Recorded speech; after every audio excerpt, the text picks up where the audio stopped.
திருச்சிற்றம்பலம். போற்றிவோம் நம சிவாய. தேவாங்க புராண மாலையினுடைய சுருக்க பகுதியில் நிறைவு தலைப்பு குலத்தோற்றமும் இல்லற அறநெறியும், அதற்குண்டான பணுவலையும் உட்பொருள் விளக்கத்தையும் இப்போது சிந்திப்போமாகுக. திருச்சிற்றம்பலம். பணுவல்.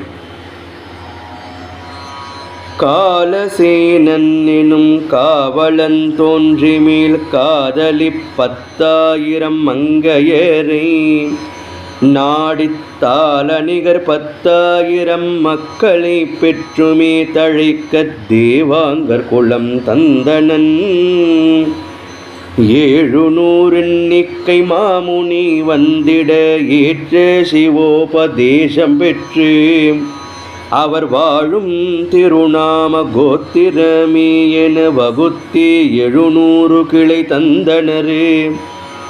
மன்னராய் 7 அவதாரமும் ஆண்டவர் மைந்தர்க்கு நாட்டை அளித்திட்டுமே நரும் பொன்னிகர் இல்லாள் துணையுடன் கானகம் பொக்க வந்தவமியற்றச் சென்றனரே.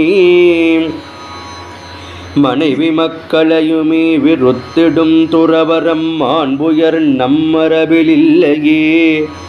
நல்வினைதரும் சைவத் சமய நெறிகளை கூறிடும் தேவாங்க புராணமிதே.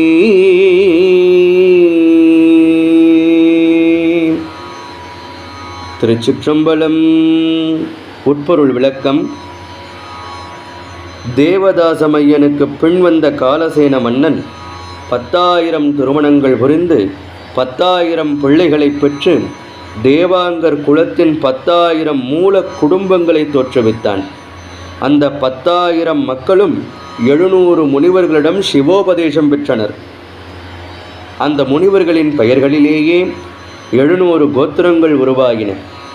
7 அவதாரங்களிலும் மன்னர்களாக ஆட்சி செய்தவர்கள் தங்கள் பிள்ளைகளிடம் ஆட்சியை ஒப்படைத்துவிட்டு மனைவியருடன் காடு சென்று தவமிருந்தனர். உற்றார் உறவினரை வெறுத்து ஒதுக்கும் துறவு நிலையை விட இல்லறக் கடமைகளை முடித்துவிட்டு துணைவியுடன் இறைவனை நாடும் உயரிய அறநெறியை தேவாங்க புராணம் போதிக்கிறது. இதுவே ஆதி சைவ தமிழ் மரபுமாகும். அன்பர்களே, இவ்வாறாக பிரம்மாண்ட புராணத்தின் உத்தரகாண்டத்தினுடைய உபபுராணமாக விளங்கக்கூடிய கேட்ட மாத்திரத்திலேயே சிவபுண்ணியத்தையும் வீடு பேற்றையும் நமக்கு அளிக்க வல்லதாகிய சிவபுண்ணிய புராணமாகிய தேவாங்க புராணத்தினுடைய சுருக்கத்தினை தெய்வத் தமிழில் தேவலர் குருவருளும் காயத்ரி தேவியின் குருவருளும் அருள் தரும் சூடாம்பிகை உடனமர் அருள்மிகு ராமலிங்கேஷ பெருமானுடைய திருவருளும் துணை கொண்டு அடியேன் அறிவுக்கு உணர்த்திய வண்ணமாக 7 தலைப்புகளில் தேவாங்க புராண மாலை சுருக்கம் என்று தேவாங்க புராணத்தினுடைய முத்தாய்ப்பான செய்திகளை மட்டும் தொகுத்தெடுத்து தேவலர் அவதாரம் முதல் தேவதாசமையன் அவதாரம் வரை, அதற்கு பின் காலசேன மன்னனால் நம் தேவாங்க குலமானது எப்படி உத்பவித்து 700 கோத்திரங்கள் எப்படி உருவானது என்பதனை பற்றியும், நம் தேவாங்க புராணம் இவ்வுலகிற்கு என்ன நீதியை சைவ தருமத்தை எடுத்து இயம்புகிறது என்பதை பற்றியும் சுருக்கமாக தெய்வத் தமிழில் சந்தக்கவிகளாக்கி நம் குலத்தவரின் முன்னேயும் தமிழ் உலகத்தினருக்கு முன்னேயும் வைக்கின்றோம். அனைவரும் செவிமடுத்து கேட்டு படித்து பயன்பெற்று நம் குல வரலாற்றினை சிந்தனை செய்து அடுத்த தலைமுறையினருக்கும் கொண்டு சேர்த்து தேவலர் குருவருளும் காயத்ரி தேவியின் திருவருளும் அருள் தரும் சூடாம்பிகை உடனமர் அருள்மிகு ராமலிங்கேஷ பெருமானுடைய திருவருளும் பெற்று வாழ்வாங்கு வாழ இறைவன் திருவடியை சிந்திக்கின்றோம்.